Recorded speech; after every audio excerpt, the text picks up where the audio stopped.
ಇವತ್ತು ನಿಮ್ಮ 8ನೇ ತರಗತಿಯ ಅರ್ಥಶಾಸ್ತ್ರ ವಿಭಾಗದ 2ನೇ ಪಾಠ ಅರ್ಥವ್ಯವಸ್ಥೆಯ ಅರ್ಥ ಮತ್ತು ಪ್ರಕಾರಗಳು. ಅರ್ಥವ್ಯವಸ್ಥೆಯ ಅರ್ಥ ಮತ್ತು ಪ್ರಕಾರಗಳು. ನಾವು ನಿಮ್ಮ ಮೊದಲನೇ ಪಾಠದಲ್ಲಿ ಅರ್ಥಶಾಸ್ತ್ರ ಅಂದ್ರೇನು, ಅರ್ಥಶಾಸ್ತ್ರದ ಪಿತಾಮಹ ಮತ್ತು ಆರ್ಥಿಕ ಚಟುವಟಿಕೆಗಳ ಬಗ್ಗೆ ನಾನು ತಿಳ್ಕೊಂಡೆ.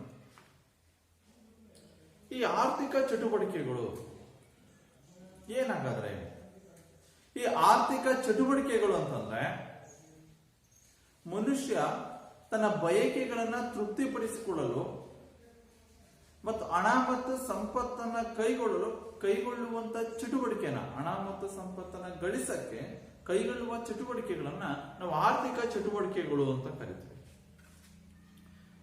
ಆರ್ಥಿಕ ಚಟುವಟಿಕೆಗಳು ಅಂದ್ರೆ ಮನುಷ್ಯನ ಬಯಕೆಗಳು ಅಪರಿಮಿತವಾದಂತಹ ಬಯಕೆಗಳು, ನೂರಾರು ಸಾವಿರಾರು ಆಸೆ ಆಕಾಂಕ್ಷೆಗಳು ಹುಟ್ಟಿಕೊಳ್ಳುವುದು ಸಹಜ. ಆ ಏನು ಮನುಷ್ಯನ ಬಯಕೆಗಳು ಅಪರಿಮಿತವಾಗಿರ್ತವೋ ಆ ಅಪರಿಮಿತವಾದಂತಹ ಬಯಕೆಗಳನ್ನ ತೃಪ್ತಿಪಡಿಸಿಕೊಳ್ಳಲು ಅವನು ಕೈಗೊಳ್ಳುವಂತಹ ಚಟುವಟಿಕೆಗಳನ್ನ ಅವನು ಕೈಗೊಳ್ಳಬೇಕಾಗತ್ತೆ.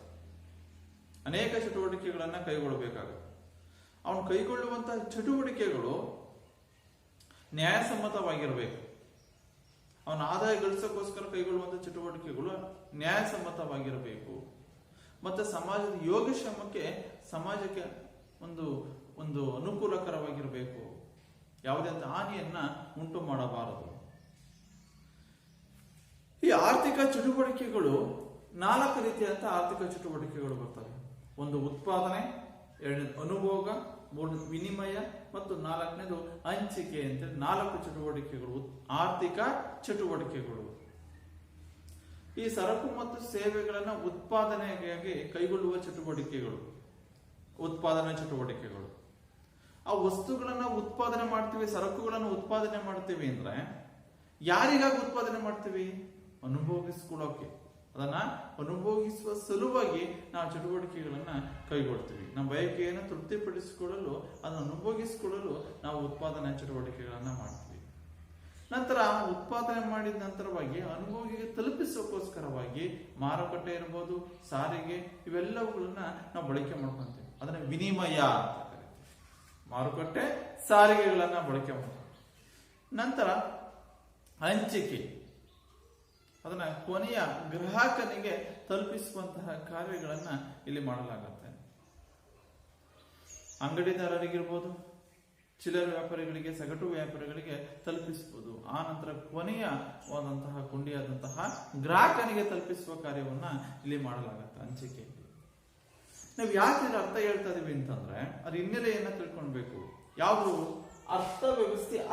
ಅರ್ಥವ್ಯವಸ್ಥೆ ಪ್ರತಿಯೊಂದು ದೇಶವೂ ಸಹ ತನ್ನದೇ ಆದ ಅರ್ಥವ್ಯವಸ್ಥೆಯನ್ನ ಹೊಂದಿರ್ತವೆ. ಈ ಅರ್ಥವ್ಯವಸ್ಥೆಯು ಆರ್ಥಿಕ ಚಟುವಟಿಕೆಗಳ ಒಂದು ಸಂಘಟನೆ ಅಂತ ಕರಿತೀವಿ. ಆರ್ಥಿಕ ಚಟುವಟಿಕೆಗಳ ಸಂಘಟನೆಯಾಗಿರೋದ್ರಿಂದ ಈ ಆರ್ಥಿಕ ಚಟುವಟಿಕೆಗಳ ಬಗ್ಗೆ ನಾವು ತಿಳ್ಕೊಬೇಕು. ಈ ಅರ್ಥವ್ಯವಸ್ಥೆಯಲ್ಲಿ ಮನುಷ್ಯ ತನ್ನ ಬಯಕೆಗಳನ್ನ, ಅಪರಿಮಿತವಾದಂತಹ ಬಯಕೆಗಳನ್ನ ಈಡೇರಿಸ್ಕೋಬೇಕಾದ್ರೆ ಈ ಮಿತವಾಗಿರುವಂತಹ, ಕೊರತೆಯಲ್ಲಿರುವಂತಹ ಸಂಪನ್ಮೂಲಗಳನ್ನು ಹೇಗೆ ಸದ್ಬಳಕೆ ಮಾಡ್ಕೊಂಡು ಯೋಗ್ಯ ರೀತಿಯಲ್ಲಿ, ಸರಿಯಾದ ರೀತಿಯಲ್ಲಿ ಆ ಕೊರತೆಗಳ ಸಂಪನ್ಮೂಲಗಳನ್ನ ಬಳಕೆ ಮಾಡಿಕೊಂಡು ನಮ್ಮ ಅಪರಿಮಿತವಾದಂತಹ ಬಯಕೆಗಳನ್ನ ನಾವು ಈಡೇರಿಸ್ಕೋಬೇಕಾಗುತ್ತೆ. ನಾವು ಕೈಗೊಳ್ಳುವಂತಹ ಚಟುವಟಿಕೆಗಳು, ಆರ್ಥಿಕ ಚಟುವಟಿಕೆಗಳು,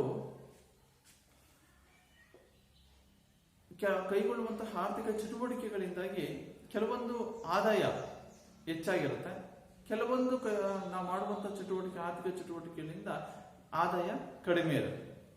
ಅಂದ್ರೆ ನಾವು ಕೈಗೊಳ್ಳುವಂತಹ ಆರ್ಥಿಕ ಚಟುವಟಿಕೆಗಳಲ್ಲಿ ಒಂದು ಆರ್ಥಿಕ ಚಟುವಟಿಕೆಯಿಂದ ಆದಾಯ ಕಡಿಮೆ ಇದ್ರೆ ಇನ್ನೊಂದು ಆರ್ಥಿಕ ಚಟುವಟಿಕೆಯಿಂದ ಆದಾಯ ಏನಾಗಿರುತ್ತೆ? ಕಡಿಮೆ ಇರುತ್ತೆ ಅಂತ. ಯಾವುದೇ ಒಬ್ಬ ವ್ಯಕ್ತಿ ಅವನು ಕೈಗೊಳ್ಳುವಂತಹ ಆರ್ಥಿಕ ಚಟುವಟಿಕೆಗಳು ಏನಾಗಿರ್ಬೇಕಪ್ಪ ಅಂದ್ರೆ ನ್ಯಾಯಸಮ್ಮತವಾಗಿರಬೇಕು ಅಂತ.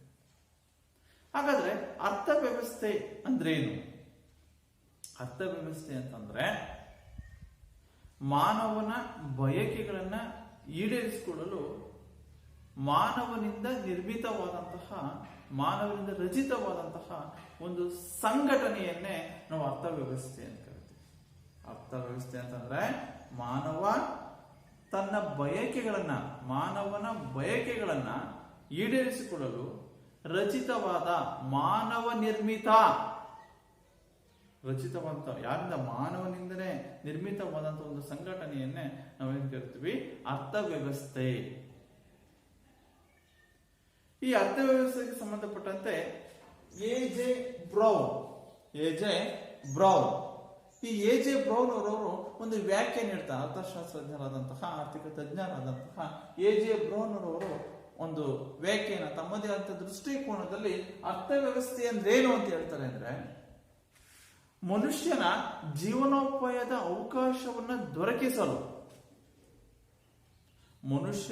ಜೀವನೋಪಾಯದ ಅವಕಾಶವನ್ನ ದೊರಕಿಸಲು ರಚಿತವಾದಂತಹ ಒಂದು ವ್ಯವಸ್ಥೆಯೇ ಅರ್ಥವ್ಯವಸ್ಥೆ. ಮನುಷ್ಯ ಅವನ ಜೀವನೋಪಾಯದ ಅವಕಾಶಗಳನ್ನು ದೊರಕಿಸಲು, ಮನುಷ್ಯನ ಜೀವನೋಪಾಯಕ್ಕಾಗಿ ಅವನಿಗೆ ಬೇಕಾದಂತಹ ಅವಕಾಶವನ್ನು ದೊರಕಿಸಲು ರಚಿತವಾದಂತಹ, ನಿರ್ಮಿತವಾದಂತಹ ಒಂದು ವ್ಯವಸ್ಥೆಯನ್ನೇ ಅರ್ಥವ್ಯವಸ್ಥೆ ಅಂತ ಕರೀತಾರೆ ಅಂತ ಹೇಳಿ ಎ.ಜೆ. ಬ್ರೌನ್ ಎಂಬ ಅರ್ಥಶಾಸ್ತ್ರಜ್ಞರು ಹೇಳ್ತಾರೆ. ಮನುಷ್ಯ ತನ್ನ ಜೀವನೋಪಾಯಕ್ಕಾಗಿ, ತನ್ನ ಬದುಕಿಗಾಗಿ, ತನ್ನ ಜೀವನದ ನಿರ್ವಹಣೆಗಾಗಿ ಅವನ ಚಟುವಟಿಕೆಗಳನ್ನ ಕೈಗೊಳ್ತಾನೆ.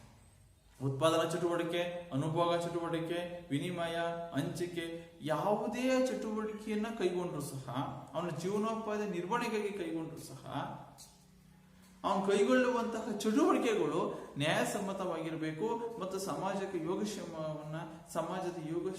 ಉತ್ತಮ ಯೋಗಕ್ಷೇಮ ದೃಷ್ಟಿಯಿಂದ ಅವನು ಕೈಗೊಳ್ಳುವ ಚಟುವಟಿಕೆ ಉತ್ತಮವಾಗಿರಬೇಕು. ಅವನು ಹೆಚ್ಚು ಹಣ ಗಳಿಸಬೇಕು, ಆದಾಯ ಗಳಿಸಬೇಕು ಎಂಬ ಉದ್ದೇಶಕ್ಕೋಸ್ಕರ, ಉತ್ತಮವಾದ ಜೀವನ ನಿರ್ವಹಣೆ ಮಾಡಬೇಕು ಎಂಬ ಉದ್ದೇಶಕ್ಕೋಸ್ಕರವಾಗಿ ಆ ವ್ಯಕ್ತಿ ಅನ್ಯ ಮಾರ್ಗಗಳನ್ನು ಅನುಸರಿಸಿದ್ರೆ, ದರೋಡೆ, ಕಳ್ಳತನ, ಈ ಮೂಲಕವಾಗಿ ಅವನು ಆರ್ಥಿಕ ಚಟುವಟಿಕೆಗಳನ್ನ ಮಾಡಿದ್ರೆ, ಅಂತ ಚಟುವಟಿಕೆಗಳನ್ನ ಆರ್ಥಿಕ ಚಟುವಟಿಕೆ ಎಂದು ಪರಿಗಣಿಸಲ್ಲ.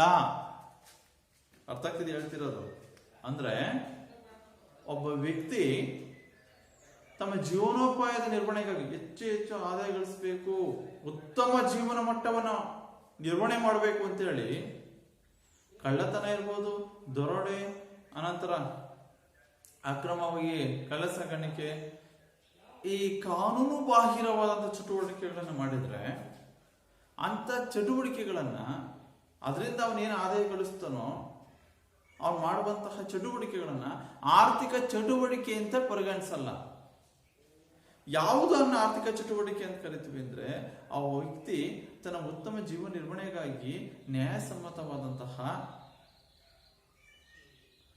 ಒಂದು ಆದಾಯ ಮತ್ತು ಹಣ ಗಳಿಸೋಕೆ ಜನರ ಮತ್ತು ಸಮಾಜದ ಯೋಗಕ್ಷೇಮ ಹಿತದೃಷ್ಟಿಯಿಂದ ಅವನು ಕೈಗೊಳ್ಳುವಂತಹ ಚಟುವಟಿಕೆ, ಅದನ್ನ ನಾವು ಆರ್ಥಿಕ ಚಟುವಟಿಕೆ ಅಂತ ಕರಿತೀವಿ. ನ್ಯಾಯಸಮ್ಮತವಾಗಿರ್ಬೇಕು.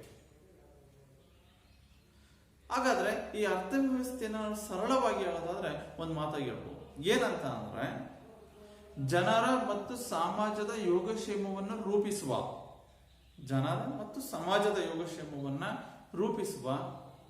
ರೂಪಿಸಲು ಆರ್ಥಿಕ ಚಟುವಟಿಕೆಗಳನ್ನು ಕೈಗೊಳ್ಳುವ ಒಂದು ಆರ್ಥಿಕ ಸಾಂಸ್ಥಿಕ ಚೌಕಟ್ಟನ್ನ ಅರ್ಥವ್ಯವಸ್ಥೆ ಅಂತ ಕರೀತಾರೆ. ಅರ್ಥವ್ಯವಸ್ಥೆ ಅಂದ್ರೆ ಜನರ ಮತ್ತು ಸಾಮಾಜಿಕ ಯೋಗಕ್ಷೇಮವನ್ನು ರೂಪಿಸಲು ಆರ್ಥಿಕ ಚಟುವಟಿಕೆಗಳನ್ನ ಕೈಗೊಳ್ಳುವ ಒಂದು ಸಾಂಸ್ಥಿಕ ಚೌಕಟ್ಟನ್ನ ಅರ್ಥವ್ಯವಸ್ಥೆ ಅಂತ ಕರಿತೀವಿ. ಒಟ್ಟಾರೆಯಾಗಿ ವಿದ್ಯಾರ್ಥಿಗಳೇ, ಅರ್ಥವ್ಯವಸ್ಥೆ ಅಂದ್ರೆ ಏನಪ್ಪಾ ಅಂತಂದ್ರೆ, ಮಾನವನ ಬಯಕೆಗಳನ್ನ ಈಡೇರಿಸಲು ರಚಿತವಾದ, ಮಾನವ ನಿರ್ಮಿತವಾದಂತಹ ಒಂದು ಸಂಸ್ಥೆ, ಮಾನವ ನಿರ್ಮಿತವಾದ ಸಂಘಟನೆಯನ್ನೇ ಅರ್ಥವ್ಯವಸ್ಥೆ ಅಂತ ಕರಿತೀವಿ. ಈ ಅರ್ಥವ್ಯವಸ್ಥೆ ಎ.ಜೆ. ಬ್ರೌನ್ ಎಂಬ ಆರ್ಥಿಕ ಅರ್ಥಶಾಸ್ತ್ರಜ್ಞರ ಪ್ರಕಾರವಾಗಿ ಹೇಳೋದಾದ್ರೆ, ಮಾನವನ ಜೀವನೋಪಾಯದ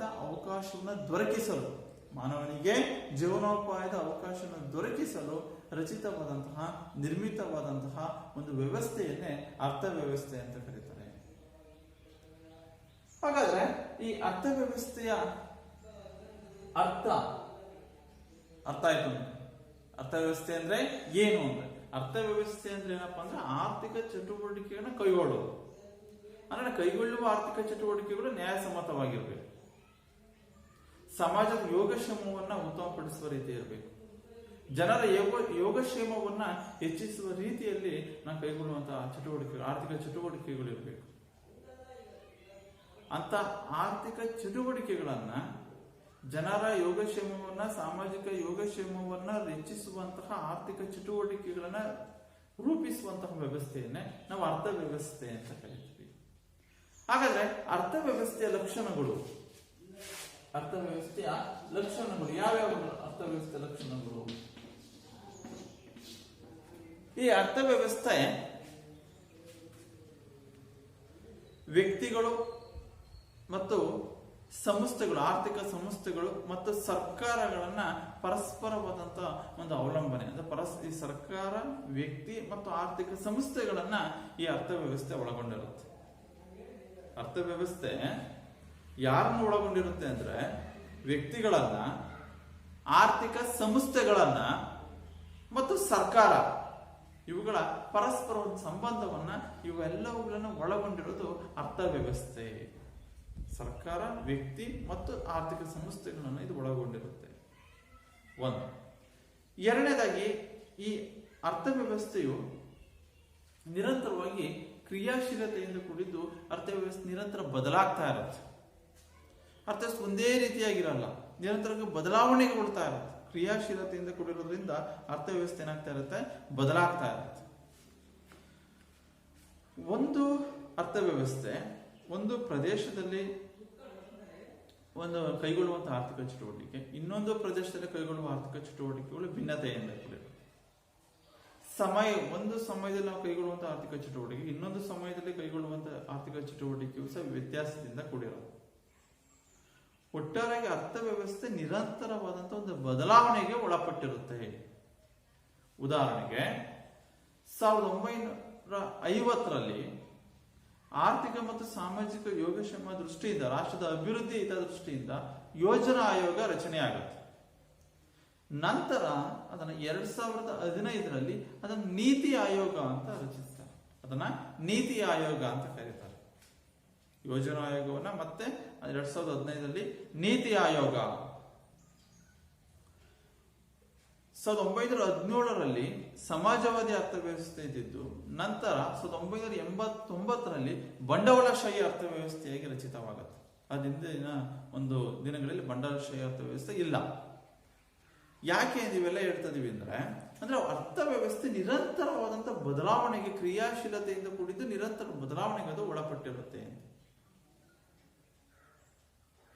ನಾವು ಕೈಗೊಳ್ಳುವಂತ ಆರ್ಥಿಕ ಚಟುವಟಿಕೆಗಳು ಅಷ್ಟೇ ಪ್ರದೇಶದಿಂದ ಪ್ರದೇಶಕ್ಕೆ, ಸಮಯದಿಂದ ಸಮಯಕ್ಕೆ ಒಂದು ಬದಲಾಗ್ತಾ ಇರುತ್ತೆ, ವ್ಯತ್ಯಾಸದಿಂದ ಕೂಡಿರುತ್ತೆ.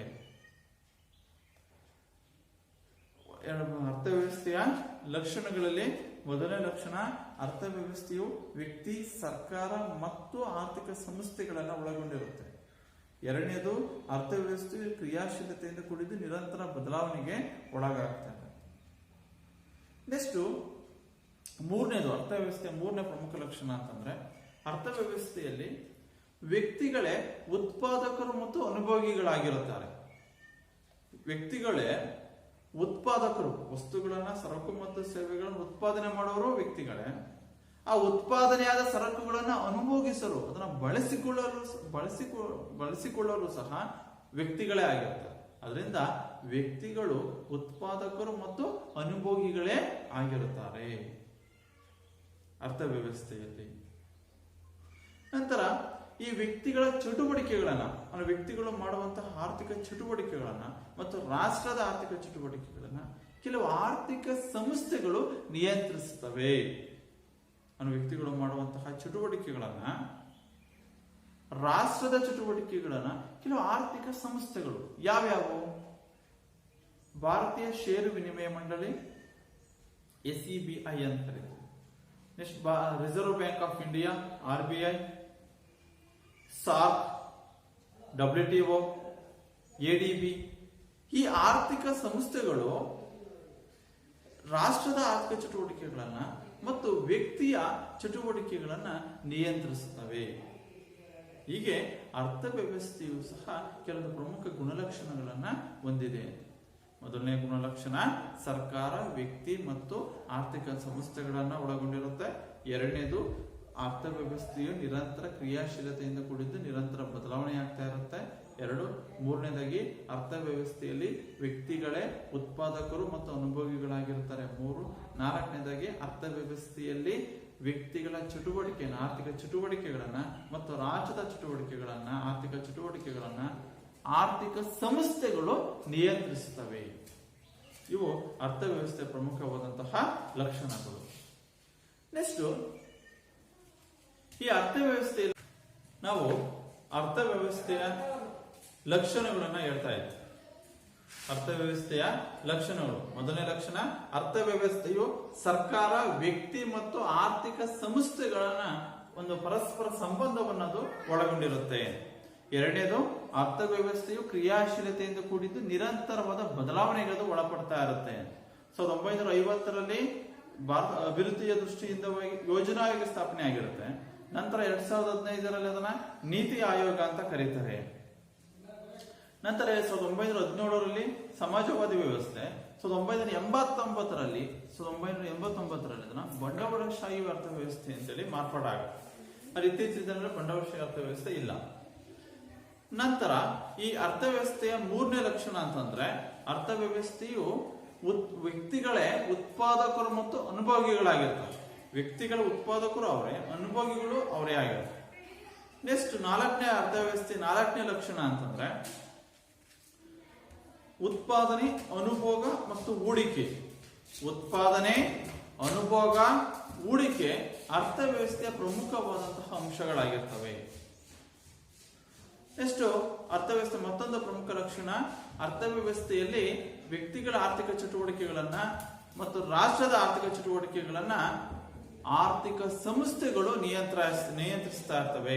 WTO ಇರ್ಬೋದು, ಭಾರತೀಯ ಷೇರು ವಿನಿಮಯ ಮಂಡಳಿ, reserve bank of India, SAARC, ADB ಇವೆಲ್ಲವೂ ಸಹ ಭಾರತ ವ್ಯಕ್ತಿಯ ಮತ್ತು ರಾಷ್ಟ್ರದ ಆರ್ಥಿಕ ಚಟುವಟಿಕೆಗಳನ್ನು ನಿಯಂತ್ರಿಸ್ತಾ ಇರ್ತವೆ. ಮತ್ತೆ ಈ ಅರ್ಥವ್ಯವಸ್ಥೆಯು ಬದಲಾವಣೆಗೆ ಬದಲಾವಣೆಗೊಳಪಡ್ತಾ ಇರೋದ್ರಿಂದ ಕೆಲವು ಅಭಿವೃದ್ಧಿ ಹೊಂದಿದಂತಹ ರಾಷ್ಟ್ರಗಳಲ್ಲಿ ಈ ಅರ್ಥವ್ಯವಸ್ಥೆಯಲ್ಲಿನ ಆರ್ಥಿಕ ಚಟುವಟಿಕೆಗಳು ಬದಲಾಗ್ತಾ ಇರುತ್ತೆ. ಅರ್ಥವ್ಯವಸ್ಥೆಯಲ್ಲಿನ ಆರ್ಥಿಕ ಚಟುವಟಿಕೆಗಳು ಈ ಅಭಿವೃದ್ಧಿ ಹೊಂದಿದ ಆಲ್ರೆಡಿ ಈಗ ಅಭಿವೃದ್ಧಿ ಆಗಿರುವಂತಹ ರಾಷ್ಟ್ರಗಳಲ್ಲಿ ಕೈಗಾರಿಕೆ ಮತ್ತು ದ್ವಿತೀಯ ಮತ್ತು ತೃತೀಯ ವಲಯಗಳು ಹೆಚ್ಚಿನವಾದಂತಹ ಒಂದು ಚಟುವಟಿಕೆಗಳನ್ನ ಕೈಗೊಳ್ತಾ ಇರ್ತಾರೆ. ದ್ವಿತೀಯ ಮತ್ತು ತೃತೀಯ ಚಟುವಟಿಕೆಗಳು ಮುಂದುವರಿತಾ ಇರ್ತವೆ. ಎಲ್ಲಿ? ಅಭಿವೃದ್ಧಿ ಹೊಂದಿದಂತಹ ರಾಷ್ಟ್ರಗಳಲ್ಲಿ. ಇನ್ನು ಅಭಿವೃದ್ಧಿ ಹೊಂದುತ್ತಿರುವಂತಹ ರಾಷ್ಟ್ರಗಳಲ್ಲಿ ಪ್ರಾಥಮಿಕ ವಲಯವಾದಂತಹ ಕೃಷಿ ಚಟುವಟಿಕೆಗಳನ್ನ ಕೈಗೊಳ್ಳಾಗ್ತಾ ಇರ್ತವೆ. ಎಲ್ಲಿ? ಅಭಿವೃದ್ಧಿ ಹೊಂದುತ್ತಿರುವಂತಹ ರಾಷ್ಟ್ರಗಳಲ್ಲಿ. ಅಂದ್ರೆ ಇದರ ಅರ್ಥ ಏನಪ್ಪಾ ಅಂದ್ರೆ, ಅರ್ಥವ್ಯವಸ್ಥೆಯಲ್ಲಿ ಆರ್ಥಿಕ ಚಟುವಟಿಕೆಗಳು ಬದಲಾಗ್ತಾ ಇರ್ತವೆ. ನಾವು ಕೈಗೊಳ್ಳುವಂತಹ ಆರ್ಥಿಕ ಚಟುವಟಿಕೆಗಳು ಸಹ ಸಮಯದಿಂದ ಸಮಯಕ್ಕಿರ್ಬೋದು, ಒಂದು ಸ್ಥಳದಿಂದ ಇನ್ನೊಂದು ಸ್ಥಳಕ್ಕೆ ಬದಲಾಗ್ತಾ ಇರುತ್ತೆ, ವ್ಯತ್ಯಾಸದಿಂದ ಅದು ಕೂಡಿರುತ್ತೆ. ಇದು ಅರ್ಥವ್ಯವಸ್ಥೆಯ ಅರ್ಥ ಮತ್ತು ಲಕ್ಷಣಗಳು. ಅರ್ಥವ್ಯವಸ್ಥೆಯ ಅರ್ಥ ಮತ್ತು ಲಕ್ಷಣ. ಅರ್ಥವ್ಯವಸ್ಥೆ ಅಂತಂದ್ರೆ ಒಂದು AJ ಬ್ರೌನ್ ಆರ್ಥಿಕ ತಜ್ಞರ ಪ್ರಕಾರವಾಗಿ ಅರ್ಥವ್ಯವಸ್ಥೆ ಅಂತಂದ್ರೆ ಮಾನವನ ಜೀವನೋಪಾಯದ ಅವಕಾಶವನ್ನ ದೊರಕಿಸಲು ರಚಿತವಾದಂತಹ ವ್ಯವಸ್ಥೆಯನ್ನೇ ಅರ್ಥವ್ಯವಸ್ಥೆ. ನೆಕ್ಸ್ಟ್, ಅರ್ಥವ್ಯವಸ್ಥೆಯ ಅರ್ಥ ಮತ್ತು ಲಕ್ಷಣಗಳು ಅರ್ಥ ಆಯ್ತಾ? ನೆಕ್ಸ್ಟ್, ಅರ್ಥವ್ಯವಸ್ಥೆಯ ವಿಧಗಳು. ಅರ್ಥವ್ಯವಸ್ಥೆಯ ವಿಧಗಳು ಯಾವ್ಯಾವು? ಈ ಅರ್ಥವ್ಯವಸ್ಥೆಯಲ್ಲಿನ ಉತ್ಪಾದನಾ ಸಾಧನಗಳ ಒಡೆತನ ಮತ್ತು ಇವುಗಳ ಆಧಾರದ ಮೇಲೆ, ಸರಕುಗಳ ಉತ್ಪಾದನಾ ಸಾಧನಗಳ ಆಧಾರದ ಮೇಲೆ ಈ ಅರ್ಥವ್ಯವಸ್ಥೆಯನ್ನ ನಾವು ಬಂಡವಾಳಶಾಹಿ ಅರ್ಥವ್ಯವಸ್ಥೆ, ಸಮಾಜವಾದಿ ಅರ್ಥವ್ಯವಸ್ಥೆ ಮತ್ತು ಮಿಶ್ರ ಅರ್ಥವ್ಯವಸ್ಥೆ ಅಂತ ನಾವು ಕರಿತೀವಿ. ಅದರಲ್ಲಿ ಮೊದಲನೇ ಅರ್ಥವ್ಯವಸ್ಥೆ ಬಂಡವಾಳಶಾಹಿ ಆರ್ಥಿಕ ವ್ಯವಸ್ಥೆ. ಹಾಗಾದ್ರೆ ಈ ಬಂಡವಾಳಶಾಹಿ ಆರ್ಥಿಕ ವ್ಯವಸ್ಥೆ ಅಂದ್ರೆ ಏನು? ಬಂಡವಾಳಶಾಹಿ ಆರ್ಥಿಕ ವ್ಯವಸ್ಥೆ ಅಂದ್ರೆ ಉತ್ಪಾದನಾ ಸಾಧನಗಳ ಒಡೆತನದ ಮೇಲೆ, ಉತ್ಪಾದನಾ ಸಾಧನಗಳ ಒಡೆತನ ಮತ್ತು ಸರ್ಕಾರದ ಹಸ್ತಕ್ಷೇಪ, ಸರ್ಕಾರದ ಮಧ್ಯಸ್ಥಿಕೆ ಇಲ್ಲದೆ ಇರುವುದನ್ನ ನಾವೇನ್ ಕರಿತೀವಿ, ಬಂಡವಾಳಶಾಹಿ ಆರ್ಥಿಕ ವ್ಯವಸ್ಥೆ ಅಂತ ಕರಿತೀವಿ. ಅಂದ್ರೆ ಸರಕುಗಳ ಉತ್ಪಾದನಾ ಸಾಧನಗಳ ಮೇಲೆ, ಸರಕು ಮತ್ತು ಸೇವೆಗಳ ಉತ್ಪಾದನಾ ಸಾಧನಗಳ ಮೇಲೆ, ಅವುಗಳ ಒಡೆತನದ ಮೇಲೆ ಸರ್ಕಾರದ ಹಸ್ತಕ್ಷೇಪ, ಮಧ್ಯಸ್ಥಿಕೆ ಪ್ರಮಾಣ ಇಲ್ಲದೆ ಇರಬಹುದು. ಹಾಗಾದ್ರೆ ಆ ಸರಕುಗಳ ಮೇಲಿನ ಆ ಒಂದು ಉತ್ಪಾದನಾ ಸಾಧನಗಳ ಮೇಲೆ ಒಡೆತನವನ್ನು ಯಾರು ಹೊಂದಿರ್ತಾರೆ? ವ್ಯಕ್ತಿ ಹೊಂದಿರ್ತಾನೆ. ಸರಕು ಉತ್ಪಾದನಾ ಸಾಧನಗಳ ಮೇಲೆ ವ್ಯಕ್ತಿ ಒಡೆತನ ಹೊಂದಿದ್ದು, ಸರ್ಕಾರದ ಹಸ್ತಕ್ಷೇಪ, ಸರ್ಕಾರದ ಮಧ್ಯಸ್ಥಿಕೆ ಪ್ರಮಾಣ ಇಲ್ಲದೇ ಇದ್ದರೆ ಅದನ್ನು ನಾವು ಬಂಡವಾಳಶಾಹಿ ಅರ್ಥವ್ಯವಸ್ಥೆ. ಈ ಒಂದು ಚಾಪೀಸ್ ಉತ್ಪಾದನೆ, ಈ ಒಂದು ಚಾಪೀಸ್ ಅನ್ನು ನಾವು ಉತ್ಪಾದನೆ ಮಾಡಬೇಕಾದ್ರೆ ಈ ಚಾಪೀಸಿನ ಉತ್ಪಾದನಾ ಸಾಧನದ ಮೇಲೆ ಸಂಪೂರ್ಣವಾದಂತಹ ಒಡೆತನವನ್ನ ನಾನು ಹೊಂದಿದ್ದು, ಇದರ ಸಂಪೂರ್ಣ ಬೆಲೆಯನ್ನು ನಾನು ನಿಗದಿಪಡಿಸಬಹುದು, ಇದರ ಎಲ್ಲ ಸಂಪೂರ್ಣ ಜವಾಬ್ದಾರಿಯನ್ನ ಒಬ್ಬ ವ್ಯಕ್ತಿ ನಾವು ಹೊಂದಿದ್ರೆ, ಇಲ್ಲಿ ಸರ್ಕಾರದ ಹಸ್ತಕ್ಷೇಪ ಇಲ್ಲದಿದ್ದರೆ ಅಂತ ಅರ್ಥವ್ಯವಸ್ಥೆಯನ್ನ ಬಂಡವಾಳಶಾಹಿ ಆರ್ಥಿಕ ವ್ಯವಸ್ಥೆ ಅಂತ ಕರೀತೀವಿ. ಅಲ್ಲಿ ಸರ್ಕಾರದ ಹಸ್ತಕ್ಷೇಪ ಇದ್ರೆ ಕನಿಷ್ಠ ಮಟ್ಟದಲ್ಲಿ ಇರುತ್ತಷ್ಟೇ. ಅದು ಸಂಪೂರ್ಣವಾದಂತ ಒಡೆತನ, ಜವಾಬ್ದಾರಿ ಮತ್ತು ಹೊಣೆಗಾರಿಕೆಯನ್ನು ಒಬ್ಬ ವ್ಯಕ್ತಿ ಹೊಂದಿರ್ತಾನೆ. ಅಂತ ಆರ್ಥಿಕ ವ್ಯವಸ್ಥೆಯನ್ನ ಬಂಡವಾಳಶಾಹಿ ಆರ್ಥಿಕ ವ್ಯವಸ್ಥೆ ಅಂತ ಕರೀತೀವಿ. ಹಾಗಾದ್ರೆ ಬಂಡವಾಳಶಾಹಿ ಆರ್ಥಿಕ ವ್ಯವಸ್ಥೆಯ ಲಕ್ಷಣಗಳೇನೇನು, ಯಾವ ಗುಣಲಕ್ಷಣಗಳನ್ನ ಬಂಡವಾಳಶಾಹಿ ಆರ್ಥಿಕ ವ್ಯವಸ್ಥೆ ಹೊಂದಿರುತ್ತೆ ಅಂದ್ರೆ, ಮೊದಲನೇದು ಖಾಸಗಿ ಆಸ್ತಿ. ಬಂಡವಾಳಶಾಹಿ ಆರ್ಥಿಕ ವ್ಯವಸ್ಥೆಯಲ್ಲಿ ಒಬ್ಬ ವ್ಯಕ್ತಿ ಅವನೇ ಸಂಪೂರ್ಣವಾದಂತಹ ಆಸ್ತಿಯನ್ನ ವ್ಯಕ್ತಿಗೆ ಸಂಬಂಧಪಟ್ಟಿರುತ್ತೆ. ಸ್ವ ಇಚ್ಛೆಯಿಂದ, ಸ್ವಂತ ಆಸಕ್ತಿಯಿಂದ ಅವನು ಒಂದು ಸಂಸ್ಥೆಯನ್ನ ಪ್ರಾರಂಭಿಸ್ತಾನೆ, ಒಂದು ಉದ್ಯಮವನ್ನ ಪ್ರಾರಂಭಿಸ್ತಾನೆ, ಉತ್ಪಾದನಾ ಸಾಧನವನ್ನು ಇದರ ಬೆಲೆ ನಿಗದಿಪಡಿಸಲು ಒಬ್ಬ ವ್ಯಕ್ತಿಯೇ ಆಗಿರ್ತಾನೆ. ಅದು ಒಬ್ಬ ವ್ಯಕ್ತಿಯ ಖಾಸಗಿ ವಿಷಯಕ್ಕೆ ಸಂಬಂಧಪಟ್ಟಿದೆ. ಅವನು ಖಾಸಗಿಯಾಗಿ ಅವನು ಒಂದು ಉತ್ಪಾದನಾ ಸಾಧನ ಮೇಲೆ ಒಡೆತನವನ್ನ ಹೊಂದಿರ್ತಾನೆ. ಒಂದು ವೇಳೆ ಅವನ ಮರಣದ ನಂತರವಾಗಿ ಅದನ್ನು ಬಿಟ್ಟು ಕೊಡಲು ಸಹ ಅವನೇ ಸ್ವತಂತ್ರನಾಗಿರ್ತಾನೆ.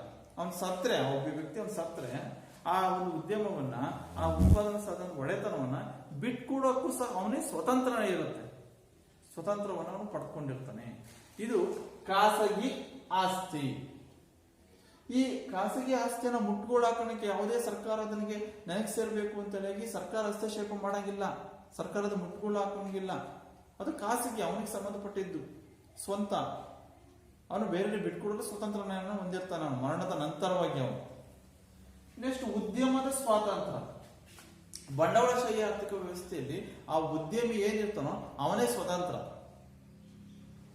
ಸಂಪೂರ್ಣವಾದಂತ ಸ್ವಾತಂತ್ರ್ಯವನ್ನು ಅವನೇ ಹೊಂದಿರ್ತಾನೆ. ಅವನು ಆ ಒಂದು ಉದ್ಯಮವನ್ನ ಪ್ರಾರಂಭಿಸಿದ್ದಾನೆ ಅಂತಂದ್ರೆ ಬಂಡವಾಳಶಾಹಿ ಆರ್ಥಿಕ ವ್ಯವಸ್ಥೆಯಲ್ಲಿ ಕಡಿಮೆ ವೆಚ್ಚದಲ್ಲಿ, ಅವೇ ಸರಕು ಮತ್ತು ಸೇವೆಗಳನ್ನು ಉತ್ಪಾದನೆ ಮಾಡಬೇಕಾದ್ರೆ ಕಡಿಮೆ ವೆಚ್ಚದಲ್ಲಿ ಹೇಗೆ ಉತ್ಪಾದನೆ ಮಾಡಬೇಕು, ಕಡಿಮೆ ವೆಚ್ಚದಲ್ಲಿ ಹೇಗೆ ಸರಕು ಮತ್ತು ಸೇವೆಗಳನ್ನು ಉತ್ಪಾದಿಸಬೇಕು ಮತ್ತು ಲಾಭ ಗಳಿಸಬೇಕು, ಅತಿ ಹೆಚ್ಚು ಲಾಭ ಗಳಿಸಬೇಕು, ಇದು ಅವರ ಮೂಲವಾದಂತಹ ಬಂಡವಾಳಶಾಹಿ ಅರ್ಥವ್ಯವಸ್ಥೆಯ ಮೂಲ ಉದ್ದೇಶವಾಗಿರುತ್ತೆ. ಉದ್ಯಮ ಸಂಪೂರ್ಣವಾದಂತಹ ಸ್ವಾತಂತ್ರ್ಯವನ್ನ ಅವನೇ ಹೊಂದಿರ್ತಾನೆ. ಕಡಿಮೆ ವೆಚ್ಚವನ್ನ ಮಾಡಕ್ಕೆ, ಕಡಿಮೆ ವೆಚ್ಚದಿಂದ ಹೇಗೆ ಸರ್ಕಾರ ಉತ್ಪಾದಿಸಬಹುದು, ಯಾವ್ಯಾವ ತಂತ್ರಗಳನ್ನು ಅನುಸರಿಸಬಹುದು, ಹೇಗೆ ನಾವು ಒಂದು ಕ್ರಮಗಳನ್ನು ಕೈಗೊಳ್ಳಬಹುದು ಎಂಬ ವಿವೇಚನೆಯನ್ನ, ಎಂಬ ಸ್ವಾತಂತ್ರ್ಯವನ್ನ ಆ ಉದ್ಯಮಿ, ಆ ವ್ಯಕ್ತಿ ಹೊಂದಿರ್ತಾನೆ. ಆ ಉದ್ಯಮ ಸಂಪೂರ್ಣ ಸ್ವಾತಂತ್ರ್ಯ ವ್ಯಕ್ತಿಗೆ ಸಂಬಂಧಪಟ್ಟಿರುತ್ತೆ. ನೆಕ್ಸ್ಟ್ ಅನುಭೋಗಿಯ ಸಾರ್ವಭೌಮತ್ವ. ಈ ಬಂಡವಾಳಶಾಹಿ ಆರ್ಥಿಕ ವ್ಯವಸ್ಥೆಯಲ್ಲಿ ಅನುಭೋಗಿ ಸಾರ್ವಭೌಮ. ನಾವು ಸರಕು ಮತ್ತು ಸೇವೆಯನ್ನು ಉತ್ಪಾದನೆ ಮಾಡ್ತೀವಿ ಅಂದ್ರೆ ಯಾರ ಸಲುವಾಗಿ ಉತ್ಪಾದನೆ ಮಾಡ್ತೀವಿ? ಅನುಭೋಗಿಯ ಸಲುವಾಗಿ ಉತ್ಪಾದನೆ ಮಾಡೋದು. ಅನುಭೋಗಿಯ ಸಲುವಾಗಿ ಯಾವ ವಸ್ತುಗಳನ್ನ ನಾವು ಅನುಭೋಗಿಯ ಅವನ ಒಂದು ಯಾವ ಮಾರುಕಟ್ಟೆಯಲ್ಲಿ ಅನುಭೋಗಿ ಯಾವ ವಸ್ತುಗೆ, ಯಾವ ಸರಕಿಗೆ ಹೆಚ್ಚಿನವಂತೆ ಬೇಡಿಕೆ ಇದೆ ಎಂಬುದನ್ನು ಗಮನಿಸಿಕೊಂಡು ನಾವು ಆ ಸರಕುಗಳನ್ನ, ಆ ವಸ್ತುಗಳನ್ನ ಹೆಚ್ಚು ಉತ್ಪಾದನೆ ಮಾಡ್ತೀವಿ. ಅದಕ್ಕೋಸ್ಕರ ಈ ಬಂಡವಾಳಶಾಹಿ ಆರ್ಥಿಕ ವ್ಯವಸ್ಥೆಯಲ್ಲಿ ಅನುಭೋಗಿಯೇ ಸಾರ್ವಭೌಮನಾಗಿರ್ತಾನೆ. ಅನುಭೋಗಿಯೇ ಸಾರ್ವಭೌಮ ಅಂದ್ರೆ ಇಲ್ಲಿ ಯಾವುದೇ ವ್ಯಕ್ತಿಗಳಲ್ಲಿ ಯಾವುದೇ ಸರ್ಕಾರದ ಹಸ್ತಕ್ಷೇಪ ಇಲ್ಲದಿರುವುದರಿಂದ ಅವನು ಒಬ್ಬ ವ್ಯಕ್ತಿಯೇ ಅವನು ಸ್ವತಂತ್ರವಾಗಿ, ಹೌದಪ್ಪ ಈ ವಸ್ತುಗೆ ಬಹಳ ಬೇಡಿಕೆ ಇದೆ, ಈ ಅನುಭೋಗಿಗಳು ಅತಿ ಹೆಚ್ಚಿನದಾಗಿ ಇದನ್ನ ಬಳಸ್ತಾ ಇದ್ದಾರೆ, ಈ ವಸ್ತುವನ್ನು ಯಾವುದೋ ಸರಕುಗಳನ್ನ, ಪೆನ್ನನ್ನ ಇರಬಹುದು, ಯಾವುದೇ ಒಂದು ವಸ್ತುಗಳನ್ನ ಇದನ್ನ ಬಳಸ್ತಾ ಇದ್ದಾರೆ ಅಂತಂದಾಗ ಆ ವಸ್ತುನ ಹೆಚ್ಚು ಹೆಚ್ಚು ಉತ್ಪಾದನೆ ಮಾಡೋಣ ಅಂತೇಳಿ ಅವನು ಉತ್ಪಾದನೆ ಮಾಡ್ತಾನೆ. ಅವರೆಲ್ಲ ಕಡಿಮೆ ವೆಚ್ಚದಲ್ಲಿ ಉತ್ಪಾದನೆ ಮಾಡಕ್ಕೆ ಪ್ರಯತ್ನಿಸ್ತಾರೆ. ಅದಕ್ಕೋಸ್ಕರ ಅನುಭೋಗಿಯೇ ಸಾರ್ವಭೌಮತ್ವನಾಗಿರ್ತಾನೆ. ನೆಕ್ಸ್ಟ್, ಲಾಭದ ಉದ್ದೇಶ. ಬಂಡವಾಳಶಾಹಿ ಅರ್ಥವ್ಯವಸ್ಥೆಯ ಮೂಲ ಉದ್ದೇಶ ಲಾಭ ಗಳಿಸ್ಬೇಕು, ಅತಿ ಹೆಚ್ಚು ಹೆಚ್ಚು ಹೆಚ್ಚು ಲಾಭ ಗಳಿಸ್ಬೇಕು. ನಾನು ಒಂದು ಉದ್ಯಮನ ಪ್ರಾರಂಭಿಸಿದ್ದೀನಿ, ಉತ್ಪಾದನೆ ಮಾಡ್ತಾ ಇದ್ದೀನಿ, ಸರಕು ಮತ್ತು ಸೇವೆ ಉತ್ಪಾದನೆ ಮಾಡ್ತಾ ಇದ್ದೀನಿ ಅಂದ್ರೆ ಅದು ಹೆಚ್ಚು ಲಾಭ ಗಳಿಸಬೇಕು ಎಂಬ ಮಹತ್ವಾಕಾಂಕ್ಷೆಯನ್ನ ಆ ವ್ಯಕ್ತಿ ಹೊಂದಿರ್ತಾನೆ. ಅದರಿಂದ ಈ ಬಂಡವಾಳಶಾಹಿ ಅರ್ಥವ್ಯವಸ್ಥೆಯ ಮೂಲವಾದಂತಹ ಒಂದು ಲಕ್ಷಣ ಅಥವಾ ಬಹಳ ಪ್ರಮುಖವಾದ ಲಕ್ಷಣ ಲಾಭದ ಉದ್ದೇಶವನ್ನ ಇದು ಹೊಂದಿರುತ್ತೆ. ನೆಕ್ಸ್ಟ್, ಪೈಪೋಟಿ. ಈ ಬಂಡವಾಳಶಾಹಿ ಅರ್ಥವ್ಯವಸ್ಥೆಯಲ್ಲಿ ಪೈಪೋಟಿ ಹೆಚ್ಚಾಗುತ್ತೆ. ಯಾವ ರೀತಿ ಪೈಪೋಟಿ ಆಗುತ್ತೆ ಅಂದ್ರೆ, ಈಗ ಒಬ್ಬ ವ್ಯಕ್ತಿ ನಾನೇ ಯಾವ ಸರ್ಕಾರದ ಹಸ್ತಕ್ಷೇಪ ಇಲ್ಲದೆ ನಾನೇ ಸರಕು ಮತ್ತು ಸೇವೆ ಉತ್ಪಾದನೆ ಮಾಡೋಕ್ಕೆ ಸಂಪೂರ್ಣ ಒಡೆತನವನ್ನು ನಾನು ಹೊಂದಿರ್ತೀನಿ. ಈ ಚಾಪೀಸ್ ಉತ್ಪಾದನೆ ಮಾಡಬೇಕು ಅಂತ ಒಡೆತನವನ್ನು ನಾನು ಹೊಂದಿರ್ತೀನಿ, ಅಧಿಕಾರವನ್ನು ಹೊಂದಿರ್ತೀನಿ. ಇದರ ಜವಾಬ್ದಾರಿಯನ್ನು ಸಂಪೂರ್ಣ ನಾನು ಹೊಂದಿರ್ತೀನಿ. ಇದಕ್ಕೊಂದು ಉದ್ಯಮವನ್ನು ಪ್ರಾರಂಭಿಸಿದೆ. ಇನ್ನೊಬ್ಬ ವ್ಯಕ್ತಿಯು ಸಹ ಇದೇ ಚಾಪೀಸ್ ಉತ್ಪಾದನೆ ಮಾಡಕ್ಕೆ ಅವನು ಒಡೆತನವನ್ನು ಹೊಂದಿದ್ರೆ ಇದರ ಉತ್ಪಾದನಾ ಸಾಧನದ ಮೇಲೆ ಸಂಪೂರ್ಣ ಜವಾಬ್ದಾರಿ ಅವನು ಹೊಂದಿರ್ತಾನೆ. ಆಗ ನಮ್ಮಿಬ್ಬರ ನಡುವೆ ಏನಾಗುತ್ತೆ, ಕಡಿಮೆ ವೆಚ್ಚದಲ್ಲಿ ಉತ್ಪಾದನೆ ಮಾಡಬೇಕು, ನಮ್ಮ ಚಾಪೀಸಿನ ಮಾರುಕಟ್ಟೆಯಲ್ಲಿ ನಮ್ಮ ಚಾಪೀಸಿಗೆ ಹೆಚ್ಚು ಹೆಚ್ಚು ಬೇಡಿಕೆ ಬರಬೇಕು, ಹೆಚ್ಚು ಜನ ನಮ್ಮ ಚಾಪೀಸನ್ನು ಕೊಂಡ್ಕೊಳ್ಬೇಕು ಅಂತ ನಾವು ಪ್ರಯತ್ನಿಸ್ತಾ ಇರ್ತೀವಿ. ಅವರು ಇನ್ನೊಬ್ಬ ವ್ಯಕ್ತಿನೂ ಅದೇ ರೀತಿ ಅವನು ಪ್ರಯತ್ನ ಮಾಡ್ತಾ ಇರ್ತಾರೆ. ಹೀಗೆ ಈ ಬಂಡವಾಳಶಾಹಿ ಅರ್ಥವ್ಯವಸ್ಥೆಯಲ್ಲಿ ವ್ಯಕ್ತಿಗಳ ನಡುವೆ ಪೈಪೋಟಿ ಹೆಚ್ಚಾಗುತ್ತೆ. ಕೆಲವೊಮ್ಮೆ ಆರೋಗ್ಯಕರವಲ್ಲದಂತಹ ಸ್ಪರ್ಧೆಗಳು ಸಹ ಹೆಚ್ಚಾಗುತ್ತೆ. ಪೈಪೋಟಿ ಬಂಡವಾಳಶಾಹಿ ಅರ್ಥವ್ಯವಸ್ಥೆಯನ್ನ ಬಹಳ ಪ್ರಮುಖವಾದ ಲಕ್ಷಣವಾಗಿರುತ್ತೆ. ಯಾಕೆ ಪೈಪೋಟಿ ಆಗುತ್ತೆ ಅಂತಂದ್ರೆ, ಲಾಭ ಗಳಿಸಬೇಕು ಪ್ರತಿ. ಯಾಕೆಂದ್ರೆ ಅವನು ಯಾವುದೇ ರೀತಿಯ ಸರ್ಕಾರಿ ರಿಯಾಯಿತಿಯನ್ನು ಕೊಡಲ್ಲ, ಏನೂ ಕೊಡಲ್ಲ. ನಾನು ಸಂಪೂರ್ಣವಾಗಿ ಲಾಭ ಗಳಿಸಬೇಕು, ನಾನು ಉದ್ಯಮ ಪ್ರಾರಂಭಿಸಿದ್ದೀನಿ, ಸ್ವಂತ ಬಂಡವಾಳ ಹೂಡಿದ್ದೀನಿ ಅಂದಾಗ ನಾನು ಲಾಭ ಗಳಿಸಬೇಕು ಅಂತ ಕಡಿಮೆ ವೆಚ್ಚದ ಉತ್ಪಾದನೆ ಮಾಡಕ್ಕೆ ಪ್ರಯತ್ನಿಸಿದಾಗ ಇನ್ನೊಬ್ಬ ವ್ಯಕ್ತಿನೂ ಅದೇ ರೀತಿಯಾದಂತಹ ಪ್ರಯತ್ನವನ್ನು ಪಟ್ಟಾಗ ನಮ್ಮಿಬ್ಬರ ನಡುವೆ ಪೈಪೋಟಿ ಉಂಟಾಗುತ್ತೆ, ಸ್ಪರ್ಧೆ ಉಂಟಾಗುತ್ತೆ. ಇದು ಈ ಒಂದು ಪ್ರಮುಖವಾದಂತಹ ಒಂದು ಲಕ್ಷಣ ಪೈಪೋಟಿ. ಯಾವುದು? ಬಂಡವಾಳಶಾಹಿ ಅರ್ಥವ್ಯವಸ್ಥೆಯ ಮತ್ತೊಂದು ಪ್ರಮುಖ ಲಕ್ಷಣ ಪೈಪೋಟಿ. ನೆಕ್ಸ್ಟ್, ಸರ್ಕಾರದ ಹಸ್ತಕ್ಷೇಪ ಇಲ್ಲದಿರುವಿಕೆ. ಬಂಡವಾಳಶಾಹಿ ಆರ್ಥಿಕ ವ್ಯವಸ್ಥೆಯಲ್ಲಿ ಯಾವುದೇ ಸರ್ಕಾರದ ಹಸ್ತಕ್ಷೇಪ ಆಗಲಿ ಮಧ್ಯಸ್ಥಿಕೆ ಆಗಲಿ ಇಲ್ಲ. ಆ ಉತ್ಪಾದನಾ ಸಾಧನದ ಮೇಲೆ ಸಂಪೂರ್ಣ ಒಡೆತನವನ್ನ ಜವಾಬ್ದಾರಿಯನ್ನು ವ್ಯಕ್ತಿ ಹೊಂದಿರ್ತಾನೆ. ಒಂದ್ ವೇಳೆ ಹಸ್ತಕ್ಷೇಪ ಇದ್ರೆ ಅದು ಕನಿಷ್ಠ ಮಟ್ಟದಲ್ಲಿರುತ್ತೆ. ಇದು ಈ ಒಂದು ಬಂಡವಾಳಶಾಹಿ ಅರ್ಥವ್ಯವಸ್ಥೆಯ ಪ್ರಮುಖವಾದಂತಹ ಲಕ್ಷಣಗಳು ಅಂತ ಹೇಳ್ತೀವಿ. ಅಂದ್ರೆ ಬಂಡವಾಳಶಾಹಿ ಅರ್ಥವ್ಯವಸ್ಥೆ ಅಂದ್ರೆ ವ್ಯಕ್ತಿಗಳು ಉತ್ಪಾದನಾ ಸಾಧನಗಳ ಮೇಲೆ ಒಡೆತನವನ್ನು ಹೊಂದಿದ್ದು ಸರ್ಕಾರದ ಹಸ್ತಕ್ಷೇಪ ಅಥವಾ ಮಧ್ಯಸ್ಥಿಕೆ ಇಲ್ಲದಿದ್ದರೆ ಅಂತ ಅರ್ಥವ್ಯವಸ್ಥೆಯನ್ನು ಬಂಡವಾಳಶಾಹಿ ಅರ್ಥವ್ಯವಸ್ಥೆ ಅಂತ ಕರಿತೀವಿ. ಈ ಬಂಡವಾಳಶಾಹಿ ಅರ್ಥವ್ಯವಸ್ಥೆ ಪ್ರಮುಖವಾದಂತಹ ಗುಣಲಕ್ಷಣಗಳನ್ನು ಹೊಂದಿದ್ದು, ಮೊದಲನೇದು ಖಾಸಗಿ ಆಸ್ತಿ. ಅಂದ್ರೆ ಬಂಡವಾಳಶಾಹಿ ಆರ್ಥಿಕ ವ್ಯವಸ್ಥೆಯಲ್ಲಿ ಒಬ್ಬ ವ್ಯಕ್ತಿಯೇ ಸಂಪೂರ್ಣವಾದಂತಹ ಜವಾಬ್ದಾರಿಯನ್ನು ಹೊಂದಿರುವುದರಿಂದ ಅವನ ಮರಣದ ನಂತರ ಆ ಆಸ್ತಿಯನ್ನು ಬಿಟ್ಟುಕೊಡಲು ಅವನು ಸ್ವತಂತ್ರನಾಗಿರ್ತಾನೆ. ಎರಡು, ಉದ್ಯಮದ ಸ್ವಾತಂತ್ರ್ಯ. ಸಂಪೂರ್ಣವಾದಂತಹ ಸ್ವಾತಂತ್ರ್ಯವನ್ನ ಅವನು ಹೊಂದಿರ್ತಾನೆ. ಆ ಉದ್ಯಮವನ್ನ ಮುನ್ನಡೆಸದಿರ್ಬೋದು, ಅವನು ಕೈಗೊಳ್ಳುವಂತಹ ಕ್ರಮಗಳು, ಕೈಗೊಳ್ಳುವಂತಹ ಯೋಜನೆಗಳು ಸಹ ವ್ಯಕ್ತಿಗೆ ಸಂಬಂಧಪಟ್ಟಿರುತ್ತೆ. ಅವನು ಯೋಚನೆ ಬಿಟ್ಟಿರುತ್ತೆ. ಇಲ್ಲಿ ಯಾವುದೇ ಸರ್ಕಾರ ಹಸ್ತಕ್ಷೇಪ ಮಾಡಲ್ಲ. ಅನುಭೋಗಿಯ ಸಾರ್ವಭೌಮ. ಅವನು ಉತ್ಪಾದಿಸುವಂತಹ ಸರಕುಗಳನ್ನ ಅನುಭೋಗಿಯ ಸಲುವಾಗಿಯೇ ಅವನು ಉತ್ಪಾದನೆ ಮಾಡಿರೋದ್ರಿಂದ ಇಲ್ಲಿ ಅನುಭೋಗಿಯೇ ಸಾರ್ವಭೌಮತ್ವನಾಗಿರ್ತಾನೆ. ಅನುಭೋಗಿಯ ಸಾರ್ವಭೌಮ. ಲಾಭದ ಉದ್ದೇಶ. ಬಂಡವಾಳಶಾಹಿ ಅರ್ಥವ್ಯವಸ್ಥೆಯ ಮೂಲವಾದಂತಹ ಪ್ರಮುಖವಾದಂತಹ ಉದ್ದೇಶ ಲಾಭ ಗಳಿಸಬೇಕು. ಅದರಿಂದ ಈ ಲಾಭದ ಉದ್ದೇಶ ಇವರ ಪ್ರಮುಖವಾದಂತಹ ಒಂದು ಲಕ್ಷಣವಾಗಿರುತ್ತೆ. ಇನ್ನ ಪೈಪೋಟಿ. ಬಂಡವಾಳಶಾಹಿ ಅರ್ಥವ್ಯವಸ್ಥೆಯಲ್ಲಿ ಪೈಪೋಟಿ ಇರುತ್ತೆ. ಯಾಕಿರುತ್ತೆ ಅಂತಂದ್ರೆ ಇಲ್ಲಿ ಪ್ರತಿಯೊಂದು ವಸ್ತುಗಳನ್ನ ಸರಕುಗಳನ್ನ ಉತ್ಪಾದನೆ ಮೇಲೆ ಅವರ ಜವಾಬ್ದಾರಿಯನ್ನು ಹೊಂದಿದ್ದು ಅವರೇ ಬಂಡವಾಳವನ್ನು ಹೂಡಿರೋದ್ರಿಂದ ಲಾಭ ಗಳಿಸೋಕೆ ಪ್ರಯತ್ನಿಸಿರೋದ್ರಿಂದ ಇಲ್ಲಿ ಸಾಮಾನ್ಯವಾಗಿ ಮಾರುಕಟ್ಟೆಯಲ್ಲಿ ಅವರು ಉತ್ಪಾದಿಸಿದ ಸರಕುಗಳ ನಡುವೆ ಪೈಪೋಟಿ ಉಂಟಾಗುತ್ತೆ. ಎಷ್ಟು? ಸರ್ಕಾರದ ಹಸ್ತಕ್ಷೇಪ ಇಲ್ಲದಿರಬೇಕೆ. ಅಂದ್ರೆ ಈ ಬಂಡವಾಳಶಾಹಿ ಆರ್ಥಿಕ ವ್ಯವಸ್ಥೆಯಲ್ಲಿ ಉತ್ಪಾದನಾ ಸಾಧನಗಳ ಮೇಲೆ ವ್ಯಕ್ತಿ ಒಡೆತನ ಹೊಂದಿರುವುದರಿಂದ ಇಲ್ಲಿ ಯಾವುದೇ ಸರ್ಕಾರದ ಹಸ್ತಕ್ಷೇಪ ಆಗಲಿ ಮಧ್ಯಸ್ಥಿಕೆ ಇರಲ್ಲ. ಆದ್ರೆ ಈ ಬಂಡವಾಳಶಾಹಿ ಅರ್ಥವ್ಯವಸ್ಥೆಯಿಂದ ಇಷ್ಟೆಲ್ಲ ಗುಣಲಕ್ಷಣಗಳನ್ನು ಹೊಂದಿದ್ರು ಸಹ ಈ ಬಂಡವಾಳಶಾಹಿ ಅರ್ಥವ್ಯವಸ್ಥೆಯಿಂದ ಕೆಲವು ಅನಾನುಕೂಲಗಳು ಸಹ ಉಂಟಾಗುತ್ತೆ, ದೋಷಗಳು ಸಹ ಉಂಟಾಗುತ್ತೆ. ಏನ್ ದೋಷ ಅಂದ್ರೆ ಇಲ್ಲಿ ಈ ಚಾಪೀಸ್ ಉತ್ಪಾದನೆ ಮಾಡಬೇಕು ಅಂತ ನಾನು ಒಂದು ಉದ್ಯಮವನ್ನ ಪ್ರಾರಂಭಿಸಿ ಚಾಪೀಸ್ ಉತ್ಪಾದನೆಗೆ ಸಂಪೂರ್ಣ ಒಡೆತನ ನಾನು ಹೊಂದಿರ್ತೀನಿ. ಈ ಚಾಪೀಸ್ ಅನ್ನ ಅತ್ಯಂತ ಕಡಿಮೆ ವೆಚ್ಚದಲ್ಲಿ ಉತ್ಪಾದಿಸಬೇಕು ಅಂತ ನಾವು ಪ್ರಯತ್ನಿಸಬೇಕಾದಾಗ ಕಡಿಮೆ ವೆಚ್ಚದಲ್ಲಿ ಉತ್ಪಾದಿಸಬೇಕು. ಅದಕ್ಕೆ ನಾನೇ ಮಾಡ್ತೀನಿ, ಗುಣಮಟ್ಟದಲ್ಲಿ ಕಡಿಮೆ ಮಾಡ್ತೇನೆ, ಕ್ವಾಂಟಿಟಿ ಏನೇ ಮಾಡ್ತೀನಿ ಕಡಿಮೆ ಮಾಡ್ತೀನಿ, ಕಡಿಮೆ ಗುಣಮಟ್ಟದನ್ನ ಬಳಕೆ ಮಾಡ್ಕೊಳ್ತೇನೆ, ಬೇರೆ ಮಾರ್ಗಗಳನ್ನು ಅನುಸರಿಸ್ತೇನೆ, ಜನರ ಯೋಗಕ್ಷೇಮವನ್ನು ಆಗ್ಲಿ ಸಮಾಜದ ಯೋಗಕ್ಷೇಮವನ್ನು ನಾನು ಮರಿತೀನಿ, ಕಡೆಗಣಿಸ್ತೀನಿ. ಆಗ ಏನಾಗುತ್ತೆ, ಇದು ಒಂದು ಅನಾನುಕೂಲವನ್ನ ಉಂಟು ಮಾಡುತ್ತೆ. ಬಂಡವಾಳಶಾಹಿ ಅರ್ಥವ್ಯವಸ್ಥೆಯಿಂದ ಒಂದು ಉಂಟಾಗುವಂತ ದೋಷ ಏನಪ್ಪಾ ಅಂದ್ರೆ ಸರ್ಕಾರದ ಹಸ್ತಕ್ಷೇಪ ಇರದೇ ಇರುವುದರಿಂದ, ಸರ್ಕಾರದ ಹಸ್ತಕ್ಷೇಪ ಮಧ್ಯಸ್ಥಿಕೆ ಇಲ್ಲದೇ ಇರುವುದರಿಂದ ವ್ಯಕ್ತಿಗಳು ಹೆಚ್ಚು ಹೆಚ್ಚು ಲಾಭ ಗಳಿಸುವ ಉದ್ದೇಶಕ್ಕೋಸ್ಕರ ಅನ್ಯ ಮಾರ್ಗಗಳನ್ನ ಅನುಸರಿಸುವಂತಹ ಸಂಭವ ಹೆಚ್ಚಾಗಿರುತ್ತೆ. ಬೇರೆ ಬೇರೆ ಮಾರ್ಗಗಳನ್ನು ಅನುಸರಿಸ್ತಾರೆ. ವಸ್ತುಗಳನ್ನು ಉತ್ಪಾದನೆ ಮಾಡಕ್ಕೆ, ಕಡಿಮೆ ವೆಚ್ಚದಲ್ಲಿ ಉತ್ಪಾದನೆ ಮಾಡಕ್ಕೆ ಬೇರೆ ರೀತಿಯಂತಹ ಮಾರ್ಗಗಳನ್ನೆಲ್ಲಿ ಅನುಸರಿಸ್ತಾರೆ. ಅದರಿಂದ ಬಂಡವಾಳಶಾಹಿ ಅರ್ಥವ್ಯವಸ್ಥೆ ಇತ್ತೀಚಿನ ದಿನಗಳಲ್ಲಿ ನಮ್ಮ ದೇಶದಲ್ಲಿ ಕಂಡುಬರಲ್ಲ. ಈ ಬಂಡವಾಳಶಾಹಿ ಅರ್ಥವ್ಯವಸ್ಥೆ ಮತ್ತು ಯುರೋಪ್ ರಾಷ್ಟ್ರಗಳು ಈ ಬಂಡವಾಳಶಾಹಿ ಅರ್ಥವ್ಯವಸ್ಥೆಯನ್ನ ಹೊಂದಿವೆ ಅಂತ ಹೇಳಿ, ಇದು ಒಂದು ಮೊದಲನೇದು ಬಂಡವಾಳಶಾಹಿ ಅರ್ಥವ್ಯವಸ್ಥೆ. ನೆಕ್ಸ್ಟ್ ಎರಡನೇ ಅರ್ಥವ್ಯವಸ್ಥೆ ಸಮಾಜವಾದಿ ಅರ್ಥವ್ಯವಸ್ಥೆ. ಈ ಅರ್ಥವ್ಯವಸ್ಥೆ ಅರ್ಥ ಮತ್ತು ಲಕ್ಷಣಗಳನ್ನ ತಿಳ್ಕೊಂಡ ನಂತರ ವಿಧಗಳು, ಅರ್ಥವ್ಯವಸ್ಥೆಯ ವಿಧಗಳಲ್ಲಿ ಮೊದಲನೇದು ಬಂಡವಾಳಶಾಹಿ ಅರ್ಥವ್ಯವಸ್ಥೆ. ಅಂದ್ರೆ ಈ ಅರ್ಥವ್ಯವಸ್ಥೆ ವಿಧಗಳನ್ನ ಅರ್ಥವ್ಯವಸ್ಥೆಯ ಒಂದು ಆರ್ಥಿಕ ಚಟುವಟಿಕೆಗಳ ಮೇಲಿನ ಒಂದು ಉತ್ಪಾದನಾ ಸಾಧನಗಳ ಒಡೆತನ, ಆರ್ಥಿಕ ಚಟುವಟಿಕೆಗಳ ಮೇಲಿನ ಉತ್ಪಾದನಾ ಸಾಧನಗಳ ಒಡೆತನ ಮತ್ತು ಆರ್ಥಿಕ ಚಟುವಟಿಕೆಗಳಲ್ಲಿ ಸರ್ಕಾರದ ಮಧ್ಯಸ್ಥಿಕೆ ಪ್ರಮಾಣಗಳ ಆಧಾರದ ಮೇಲೆ ಉತ್ಪಾದನಾ ಸಾಧನಗಳ ಒಡೆತನ ಮತ್ತು ಆರ್ಥಿಕ ಚಟುವಟಿಕೆಗಳಲ್ಲಿ ಸರ್ಕಾರದ ಮಧ್ಯಸ್ಥಿಕೆ ಮತ್ತು ಹಸ್ತಕ್ಷೇಪದ ಆಧಾರದ ಮೇಲೆ ಅರ್ಥವ್ಯವಸ್ಥೆಯನ್ನ 3 ಪ್ರಕಾರಗಳಾಗಿ ವಿಂಗಡಿಸ್ತೀವಿ. ಅರ್ಥವ್ಯವಸ್ಥೆಯನ್ನ 3 ಪ್ರಕಾರಗಳಲ್ಲಿ 3 ವಿಧಗಳಾಗಿ ವಿಂಗಡಿಸ್ತೀವಿ.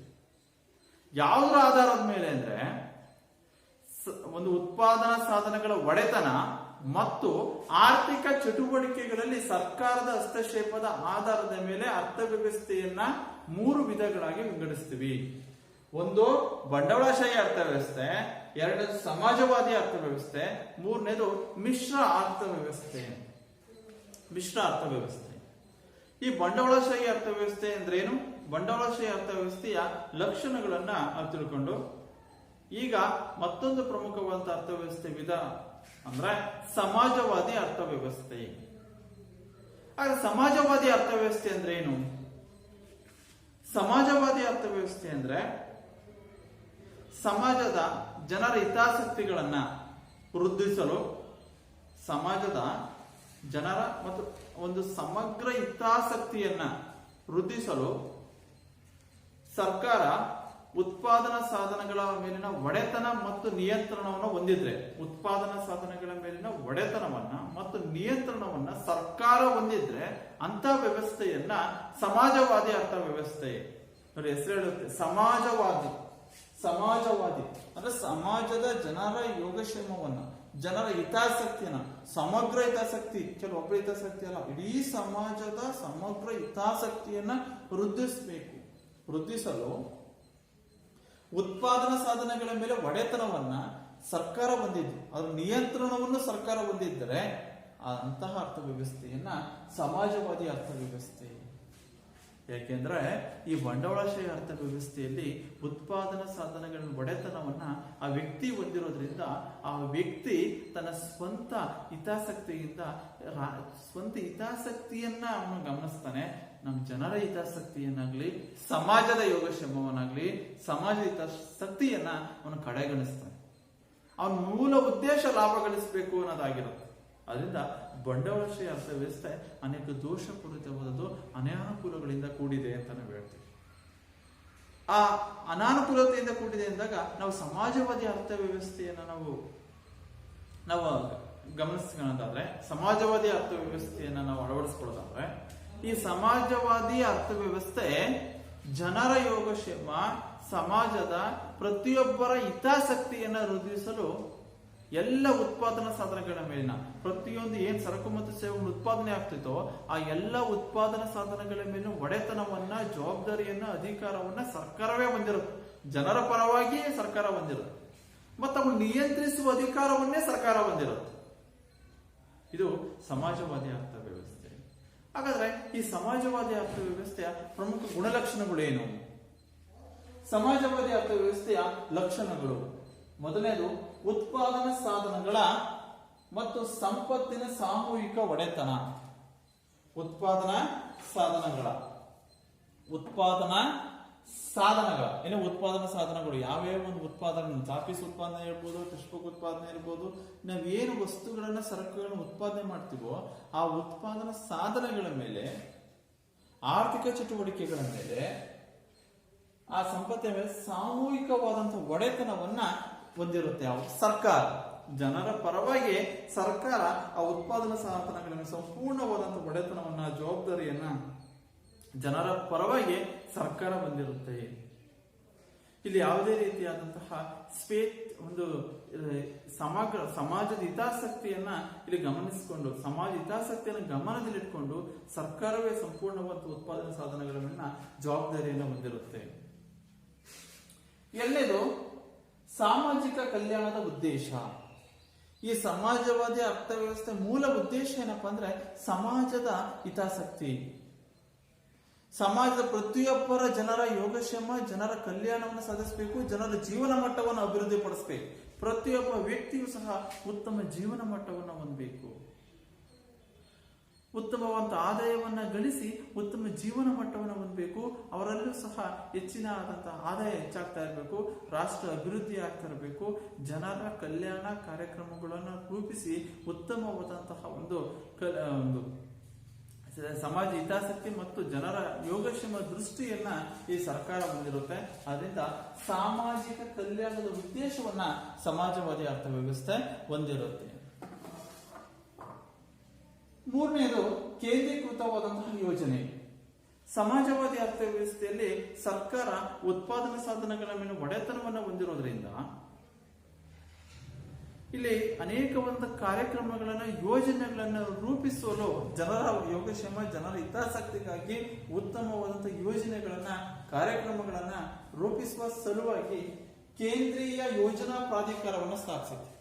ಕೇಂದ್ರೀಯ ಯೋಜನಾ ಪ್ರಾಧಿಕಾರ ಏನ್ ಮಾಡುತ್ತೆ? ಜನರ ಹಿತಾಸಕ್ತಿಯನ್ನು ಉತ್ತಮಪಡಿಸಲು, ಜನರ ಯೋಗಕ್ಷೇಮದ ದೃಷ್ಟಿಯಿಂದ ಉತ್ತಮವಾದಂತಹ ಕಾರ್ಯಕ್ರಮಗಳನ್ನ, ಯೋಜನೆಗಳನ್ನ ಇದು ಜಾರಿಗೆ ತರುತ್ತೆ. ಕೇಂದ್ರೀಯ ಯೋಜನಾ ಪ್ರಾಧಿಕಾರ, ಕೇಂದ್ರೀಕೃತ ಯೋಜನೆ. ಇನ್ನು ನಾಲ್ಕನೇದು ಅಸಮಾನತೆ ಕುಗ್ಗುವಿಕೆ. ಯಾಕೆ ಅಂತಂದ್ರೆ ಇಲ್ಲಿ ಸಂಪೂರ್ಣವಾದಂತಹ ಉತ್ಪಾದನಾ ಸಾಧನ ಮೇಲೆ ಒಡೆತನವನ್ನ ಸರ್ಕಾರ ಹೊಂದಿರುವುದರಿಂದ ಯಾವುದೇ ರೀತಿಯಂತ ಅರ್ಥವ್ಯವಸ್ಥೆಯಲ್ಲಿ ಖಾಸಗಿ ಆಸ್ತಿ ಸಂಗ್ರಹಕ್ಕೆ ಅವಕಾಶ ಇರಲ್ಲ. ಖಾಸಗಿ ಆಸ್ತಿಗಳನ್ನ ಒಬ್ಬ ವ್ಯಕ್ತಿ ಅವನೇ ಹೆಚ್ಚಿನವಂತ ಆಸ್ತಿಯನ್ನು ಹೊಂದಬೇಕು, ಹೆಚ್ಚು ಆಸ್ತಿಯನ್ನು ಹೊಂದಿ ನಾನೇ ವಸ್ತುಗಳನ್ನು ಉತ್ಪಾದನೆ ಮಾಡಿ ಅದ್ರ ಸಂಪೂರ್ಣವಂತ ಬೆಲೆ ನಿಗದಿಪಡಿಸೋಕೆ ಯಾವುದೇ ಪೈಪೋಟಿ ಇರಲ್ಲ. ಇವಾಗ ಸಂಪೂರ್ಣ ಉತ್ಪಾದನಾ ಚಟುವಟಿಕೆಗಳು, ಆರ್ಥಿಕ ಚಟುವಟಿಕೆಗಳು ಸರ್ಕಾರ ಹಸ್ತಕ್ಷೇಪ ಇರೋದ್ರಿಂದ ಖಾಸಗಿ ಆಸ್ತಿಯ ಸಂಗ್ರಹಕ್ಕೆ ಅವಕಾಶ ಇರಲ್ಲ. ಅವಾಗ ಏನಾಗುತ್ತೆ? ಯಾವುದೇ ರೀತಿ ಅಸಮಾನತೆ ಏನಾಗುತ್ತೆ? ಕಡಿಮೆ ಆಗುತ್ತೆ. ಯಾವ ರೀತಿ ಅಂದ್ರೆ, ಈಗ ನಾನು ಯಾವುದೇ ಉದ್ಯಮವನ್ನ ಪ್ರಾರಂಭಿಸಕ್ಕೆ, ಚಾಪೀಸ್ ಉತ್ಪಾದನೆ ಮಾಡಕ್ಕೆ ಉದ್ಯಮೆಯನ್ನ ಪ್ರಾರಂಭಿಸಕ್ಕೆ ನಂಗೆ ಅವಕಾಶ ಇಲ್ಲ. ಉತ್ಪಾದನೆ ಮಾಡಕ್ಕೆ ನಾನು ಉದ್ಯಮೆಯನ್ನು ಪ್ರಾರಂಭಿಸಿದ್ರೆ ಸರ್ಕಾರ ಹಸ್ತಕ್ಷೇಪ ಮಾಡುತ್ತೆ. ಅವಾಗ ಏನಾಗುತ್ತೆ? ನಾನು ಒಂದ್ ವೇಳೆ ಸರ್ಕಾರ ಹಸ್ತಕ್ಷೇಪ ಮಾಡಲಿಲ್ಲ ಅಂದಿದ್ರೆ ನಾನು ಏನ್ ಮಾಡ್ತೀನಿ? ಚಾಪೀಸ್ ಅನ್ನು ಉತ್ಪಾದನೆ ಮಾಡಿ ಹೆಚ್ಚು ಚಾಪೀಸ್ ಅನ್ನ ಮಾರಾಟ ಮಾಡಿ ಹೆಚ್ಚು ಲಾಭ ಗಳಿಸ್ತೀನಿ, ನಾನು ಶ್ರೀಮಂತ ಆಗ್ತಾನೇ ಹೋಗ್ತೀನಿ. ಅವಾಗ ಏನಾಗುತ್ತೆ? ಶ್ರೀಮಂತ ಮತ್ತು ಬಡವ ಎಂಬ ಆರ್ಥಿಕ ಅಸಮಾನತೆ ಸೃಷ್ಟಿಯಾಗುತ್ತೆ. ಆದ್ರೆ ಸಮಾಜವಾದಿ ಅರ್ಥವ್ಯವಸ್ಥೆಯಲ್ಲಿ ನಾನು ಖಾಸಗಿಯಾಗಿ ವಸ್ತುಗಳು ಉತ್ಪಾದನೆ ಮಾಡಕ್ಕೆ ಅಂತ ಪ್ರಯತ್ನಿಸಿದಾಗ ಸರ್ಕಾರ ಹಸ್ತಕ್ಷೇಪ ಮಾಡುತ್ತೆ. ಅವಾಗ ಏನ್ ಮಾಡ್ತೀನಿ? ನಾನು ಇದು ಚಾಪೀಸ್ ಉತ್ಪಾದನೆ ಮಾಡೋ ಉದ್ಯಮನ ಕೈ ಬಿಡ್ತೀನಿ. ಅವಾಗ ಏನಾಗುತ್ತೆ? ಆರ್ಥಿಕ ಅಸಮಾನತೆ ಏನಾಗುತ್ತೆ? ಕಡಿಮೆ ಆಗುತ್ತೆ. ಆರ್ಥಿಕ ಸರ್ಕಾರನೇ ಸಂಪೂರ್ಣವಾದಂಥ ಜವಾಬ್ದಾರಿಯನ್ನು ಹೊಂದಿರೋದ್ರಿಂದ ಅಲ್ಲೇನಾಗುತ್ತೆ, ಆರ್ಥಿಕ ಅಸಮಾನತೆ ಕಡಿಮೆ ಆಗುತ್ತೆ. ಯಾವುದರಿಂದ? ಸಮಾಜವಾದಿ ಅರ್ಥವ್ಯವಸ್ಥೆಯಿಂದ ಅಸಮಾನತೆಯನ್ನು ಕುಗ್ಗಿಸುತ್ತೆ. ನೆಕ್ಸ್ಟ್ ವರ್ಗ ಸಂಘರ್ಷ ಇರಲ್ಲ. ಇಲ್ಲಿ ದುಡಿಮೆಗಾರರು ಎಲ್ಲರೂ ಸಹ ದುಡಿಮೆಗಾರರಾಗಿರೋದ್ರಿಂದ ಸಮಾಜವಾದಿ ಅರ್ಥವ್ಯವಸ್ಥೆಯಲ್ಲಿ ಪ್ರತಿಯೊಬ್ಬರು ಸಹ ಸಮಾಜವಾದಿ ಅರ್ಥವ್ಯವಸ್ಥೆಯಲ್ಲಿ ಸಮಾಜದಲ್ಲಿ ಎಲ್ಲರೂ ಸಹ ದುಡಿಮೆಗಾರರೇ ಆಗಿರೋದ್ರಿಂದ ಈ ವರ್ಗ ಸಂಘರ್ಷ ಇಲ್ಲಿ ಕಂಡುಬರಲ್ಲ. ವರ್ಗ ಸಂಘರ್ಷ ಸಮಾಜವಾದಿ ಅರ್ಥವ್ಯವಸ್ಥೆಯಲ್ಲಿ ಪ್ರತಿಯೊಬ್ಬರು ಸಮಾಜದಲ್ಲಿ ಎಲ್ಲ ವ್ಯಕ್ತಿ ಎಲ್ಲರೂ ಸಹ ದುಡಿಮೆಗಾರರೇ, ದುಡಿಯೋರೇ ಆಗಿರೋದ್ರಿಂದ ಯಾವುದೇ ರೀತಿಯಂತ ವರ್ಗ ಸಂಘರ್ಷ ಇಲ್ಲಿ ಕಂಡುಬರಲ್ಲ. ಹೀಗೆ ಸಮಾಜವಾದಿ ಅರ್ಥವ್ಯವಸ್ಥೆ ಬಹಳ ಪ್ರಮುಖವಾದಂತಹ ಒಂದು ಅರ್ಥವ್ಯವಸ್ಥೆಯಾಗಿದೆ. ಆದರೂ ಸಹ ಈ ಸಮಾಜವಾದಿ ಅರ್ಥವ್ಯವಸ್ಥೆಯನ್ನ ಪ್ರಾರಂಭದ ದಿನಗಳಲ್ಲಿ ಅನೇಕವಾದಂತಹ ರಾಷ್ಟ್ರಗಳು, ಪಶ್ಚಿಮ ಯುರೋಪ್ನ ರಾಷ್ಟ್ರಗಳು, ರಷ್ಯಾ ಇರ್ಬೋದು, ಚೀನಾ ಇರ್ಬೋದು, ಯುರೋಪ್ನ ಅನೇಕ ರಾಷ್ಟ್ರಗಳು ಈ ಸಮಾಜವಾದಿ ಅರ್ಥವ್ಯವಸ್ಥೆಯನ್ನ ಹೊಂದಿದ್ರು. ತದನಂತರ 1990ರ ಉದಾರೀಕರಣದಿಂದಾಗಿ 1990ರ ಉದಾರೀಕರಣದ ನೀತಿಯಿಂದಾಗಿ ಸಮಾಜವಾದಿ ಅರ್ಥವ್ಯವಸ್ಥೆಯನ್ನು ಕೈಬಿಟ್ಟು ಖಾಸಗೀಕರಣಕ್ಕೆ, ಅಂದ್ರೆ ಖಾಸಗಿ ಒಂದು ವಲಯದ ವಿಸ್ತರಣೆಯನ್ನ ಇತ್ತೀಚಿನ ದಿನಗಳಲ್ಲಿ ರಾಷ್ಟ್ರಗಳು ಹೆಚ್ಚಿಸಿಕೊಂಡಿವೆ. ಕಾರಣ ಏನಪ್ಪಾ ಅಂದ್ರೆ 1990ರ ಉದಾರೀಕರಣದ ನೀತಿಯಿಂದಾಗಿ, ಉದಾರೀಕರಣದ ಅಲೆಯಿಂದಾಗಿ ಈ ರಾಷ್ಟ್ರಗಳು, ಕೆಲವು ರಷ್ಯಾ ಇರ್ಬೋದು, ಚೀನಾ ಇರ್ಬೋದು, ಪಶ್ಚಿಮ ಯುರೋಪ್ನ ರಾಷ್ಟ್ರಗಳು ಸಮಾಜವಾದಿ ಅರ್ಥವ್ಯವಸ್ಥೆಯನ್ನು ಬಿಟ್ಟು 1990ರ ಉದಾರೀಕರಣದ ಅಲೆಯಿಂದಾಗಿ ಈ ಒಂದು ಖಾಸಗಿ ವಲಯದ ವಿಸ್ತರಣೆಯನ್ನ ಇವತ್ತಿನ ದಿನಗಳಲ್ಲಿ ಹೆಚ್ಚಿಸಿಕೊಂಡಿವೆ. ಇದು ಸಮಾಜವಾದಿ ಅರ್ಥವ್ಯವಸ್ಥೆ. ಅರ್ಥ ಆಯ್ತಾ? ಸಮಾಜವಾದಿ ಅರ್ಥವ್ಯವಸ್ಥೆ ಅರ್ಥ ಮತ್ತು ಸಮಾಜವಾದಿ ಅರ್ಥವ್ಯವಸ್ಥೆಯ ಲಕ್ಷಣಗಳು. ನೀವು ವ್ಯತ್ಯಾಸವನ್ನು ಗಮನಿಸಬೇಕು. ಬಂಡವಾಳಶಾಹಿ ಅರ್ಥವ್ಯವಸ್ಥೆಗೂ ಸಮಾಜವಾದಿ ಅರ್ಥವ್ಯವಸ್ಥೆ ಒಂದೇ ಒಂದು ವ್ಯತ್ಯಾಸ ಏನು? ಬಂಡವಾಳಶಾಹಿ ಅರ್ಥವ್ಯವಸ್ಥೆಯಲ್ಲಿ ಉತ್ಪಾದನಾ ಸಾಧನಗಳ ಮೇಲೆ, ಉದಾಹರಣೆ ಚಾಪೀಸ್ ಉತ್ಪಾದನೆ ಮೇಲೆ ವ್ಯಕ್ತಿ ಒಡೆತನ ಬಂದಿದ್ರೆ ಅದು ಬಂಡವಾಳಶಾಹಿ ಅರ್ಥವ್ಯವಸ್ಥೆ. ಈ ಚಾಪೀಸ್ ಉತ್ಪಾದನೆ ಇದರ ಮೇಲೆ, ಒಡೆತನದ ಮೇಲೆ, ಈ ಉದ್ಯಮದ ಮೇಲೆ ಸರ್ಕಾರ ಹೊಂದಿದ್ರೆ, ಅದರ ಒಡೆತನವನ್ನು ಸರ್ಕಾರ ಹೊಂದಿದ್ರೆ ಅದು ಸಮಾಜವಾದಿ ಅರ್ಥವ್ಯವಸ್ಥೆ. ಅಲ್ಲಿ ಜನರ ಹಿತಾಸಕ್ತಿಯನ್ನಾಗ್ಲಿ ಸಮಾಜದ ಯೋಗಕ್ಷೇಮವನ್ನ ಕಡೆಗಣಿಸಲಾಗಿರುತ್ತೆ. ಅಲ್ಲಿ ಮೂಲ ಉದ್ದೇಶ ಲಾಭ ಗಳಿಸುವುದು. ಆದರೆ ಸಮಾಜವಾದಿ ಅರ್ಥವ್ಯವಸ್ಥೆಯಲ್ಲಿ ಜನರ ಹಿತಾಸಕ್ತಿ, ಸಮಾಜದ ಸಮಗ್ರ ಹಿತಾಸಕ್ತಿಯನ್ನ ಹೆಚ್ಚಿಸುವುದು ಇದರ ಮೂಲವಾದಂತಹ ಉದ್ದೇಶ. ಯಾವುದ್ರದ್ದು? ಸಮಾಜವಾದಿ ಅರ್ಥವ್ಯವಸ್ಥೆ.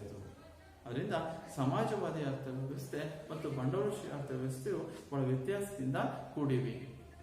ನೆಕ್ಸ್ಟ್, ಈ ಉತ್ಪಾದನಾ ಸಾಧನಗಳ ಒಡೆತನ ಮತ್ತು ಆರ್ಥಿಕ ಚಟುವಟಿಕೆಗಳಲ್ಲಿ ಸರ್ಕಾರದ ಹಸ್ತಕ್ಷೇಪದ ಮೇಲೆ ಅರ್ಥವ್ಯವಸ್ಥೆಯನ್ನು 3 ಪ್ರಕಾರಗಳಾಗಿ ವಿಂಗಡಿಸ್ತೀವಿ ಅಂತ ಹೇಳಿದ್ರು. ಈಗ ಒಂದು ಬಂಡವಾಳಶಾಹಿ ಅರ್ಥವ್ಯವಸ್ಥೆ ಅರ್ಥ ಮತ್ತು ರಕ್ಷಣಾ ತಿಳ್ಕೊಂಡು, ಎರಡನೇದು ಸಮಾಜವಾದಿ ಅರ್ಥವ್ಯವಸ್ಥೆ ಅರ್ಥ ಮತ್ತು ರಕ್ಷಣಾ, ಇನ್ನು 3ನೇ ಅರ್ಥವ್ಯವಸ್ಥೆ ಅಂತಂದ್ರೆ ಮಿಶ್ರ ಅರ್ಥವ್ಯವಸ್ಥೆ. ಮಿಶ್ರ ಅರ್ಥವ್ಯವಸ್ಥೆ, ಮಿಶ್ರ ಆರ್ಥಿಕ ವ್ಯವಸ್ಥೆ. ಈ ಮಿಶ್ರ ಆರ್ಥಿಕ ವ್ಯವಸ್ಥೆ ಹೆಸರು ಹೇಳುವಂತ ಮಿಶ್ರ ಯಾವುದರ ಅಂತಂದ್ರೆ ಬಂಡವಾಳಶಾಹಿ ಮತ್ತು ಸಮಾಜವಾದಿ ಅರ್ಥವ್ಯವಸ್ಥೆಗಳ, ಬಂಡವಾಳಶಾಹಿ ಮತ್ತು ಸಮಾಜವಾದಿ ಅರ್ಥವ್ಯವಸ್ಥೆಗಳ ಉತ್ತಮ ಅಂಶಗಳನ್ನ ಒಳಗೊಂಡಿರುವ ಆರ್ಥಿಕ ವ್ಯವಸ್ಥೆಯನ್ನೇ, ಅರ್ಥವ್ಯವಸ್ಥೆಯನ್ನೇ ಮಿಶ್ರ ಅರ್ಥವ್ಯವಸ್ಥೆ ಅಂತ ಕರೀತೀವಿ. ಬಂಡವಾಳಶಾಹಿ ಮತ್ತು ಸಮಾಜವಾದಿ ಅರ್ಥವ್ಯವಸ್ಥೆಯ ಉತ್ತಮ ಅಂಶಗಳನ್ನ ಈ ಮಿಶ್ರ ಅರ್ಥವ್ಯವಸ್ಥೆ ಇದು ಒಳಗೊಂಡಿದೆ. ಬಂಡವಾಳಶಾಹಿ ಅರ್ಥವ್ಯವಸ್ಥೆಯ ಮುಕ್ತ ಉದ್ಯಮಶೀಲತವನ್ನ, ಮುಕ್ತ ಬಂಡವಾಳಶಾಹಿ ಅರ್ಥವ್ಯವಸ್ಥೆಯಲ್ಲಿ ಮುಕ್ತತೆ ಇರುತ್ತೆ, ಫ್ರೀ ಇರುತ್ತೆ, ಸ್ವಾತಂತ್ರ್ಯ ಇರುತ್ತೆ ಏನೋ ಉದ್ಯಮವನ್ನ ಪ್ರಾರಂಭಿಸಕ್ಕೆ. ಈ ಬಂಡವಾಳಶಾಹಿ ಅರ್ಥವ್ಯವಸ್ಥೆಯ ಮುಕ್ತ ಉದ್ಯಮಶೀಲತೆಯನ್ನ ಮತ್ತು ಸಮಾಜವಾದಿ ಅರ್ಥವ್ಯವಸ್ಥೆಯ ಸರ್ಕಾರಿ ನಿಯಂತ್ರಣವನ್ನ, ಸರ್ಕಾರದ ನಿಯಂತ್ರಣವನ್ನ, ಈ ಎರಡನ್ನೂ ಒಳಗೊಂಡಿರುವ ಒಂದು ಅರ್ಥವ್ಯವಸ್ಥೆಯನ್ನೇ ನಾವು ಮಿಶ್ರ ಅರ್ಥವ್ಯವಸ್ಥೆ. ಬಂಡವಾಳಶಾಹಿ ಅರ್ಥವ್ಯವಸ್ಥೆಯ ಮುಕ್ತ ಉದ್ಯಮಶೀಲತೆ, ಸಮಾಜವಾದಿ ಅರ್ಥವ್ಯವಸ್ಥೆಯ ಸರ್ಕಾರಿ ನಿಯಂತ್ರಣ, ಸರ್ಕಾರಿ ನಿಯಂತ್ರಣಗಳ ಮಿಶ್ರಣವನ್ನ ಹೊಂದಿರುವಂತಹ ಒಂದು ಅರ್ಥವ್ಯವಸ್ಥೆಯನ್ನೇ ಮಿಶ್ರ ಅರ್ಥವ್ಯವಸ್ಥೆ ಅಂತ ಕರೀತೀವಿ. ಈ ಮಿಶ್ರ ಅರ್ಥವ್ಯವಸ್ಥೆಯಲ್ಲಿ ಸಾರ್ವಜನಿಕ ಮತ್ತು ಜೊತೆಯಲ್ಲಿ ಕಾರ್ಯನಿರ್ವಹಿಸುವಂತಹ ಆರ್ಥಿಕ ವ್ಯವಸ್ಥೆ ಅಂದ್ರೆ ಸರ್ಕಾರದ ಜೊತೆ, ಸರ್ಕಾರಿ ಮತ್ತು ಜೊತೆಯಲ್ಲಿ ಕಾರ್ಯನಿರ್ವಹಿಸುವಂತಹ ಇದನ್ನ ಸಾರ್ವಜನಿಕ ಮತ್ತು ಜೊತೆಯಲ್ಲಿ ಕಾರ್ಯನಿರ್ವಹಿಸುವ ಆರ್ಥಿಕ ಪದ್ಧತಿ ಎಂದು ಸಹ ಇದನ್ನ ಕರೆಯಲಾಗುತ್ತೆ. ಮಿಶ್ರ ಆರ್ಥಿಕ ವ್ಯವಸ್ಥೆ ಹೆಸರೇ ಹೇಳುವಂತೆ ಮಿಶ್ರ ಆರ್ಥಿಕ ವ್ಯವಸ್ಥೆಯು ಬಂಡವಾಳಶಾಹಿ ಮತ್ತು ಸಮಾಜವಾದಿ ಅರ್ಥವ್ಯವಸ್ಥೆ ಉತ್ತಮ ಅಂಶಗಳನ್ನು ಇದು ಒಳಗೊಂಡಿದೆ. ಎರಡೂ ಅರ್ಥವ್ಯವಸ್ಥೆ ಲಕ್ಷಣಗಳನ್ನು ಒಳಗೊಂಡಿದೆ. ಬಂಡವಾಳಶಾಹಿ ಅರ್ಥವ್ಯವಸ್ಥೆಯ ಮುಕ್ತ ಉದ್ಯಮಶೀಲತೆಯನ್ನ, ಸಮಾಜವಾದಿ ಅರ್ಥವ್ಯವಸ್ಥೆಯ ಸರ್ಕಾರಿ ನಿಯಂತ್ರಣಗಳನ್ನ ಒಳಗೊಂಡಿರುವಂತಹ ಮಿಶ್ರ ಅರ್ಥವ್ಯವಸ್ಥೆಯನ್ನ ಒಂದು ಮಿಶ್ರ ಆರ್ಥಿಕ ವ್ಯವಸ್ಥೆ ಅಂತೇಳಿ ಕರಿತೀವಿ. ಹಾಗಾದ್ರೆ ನಾವು ಮಿಶ್ರ ಅರ್ಥವ್ಯವಸ್ಥೆಯ ಲಕ್ಷಣಗಳೇನೇನು, ಮಿಶ್ರ ಅರ್ಥವ್ಯವಸ್ಥೆಯ ಪ್ರಮುಖವಾದ ಲಕ್ಷಣಗಳನ್ನ ಮುಂದಿನ ತರಗತಿಯಲ್ಲಿ ನಾವು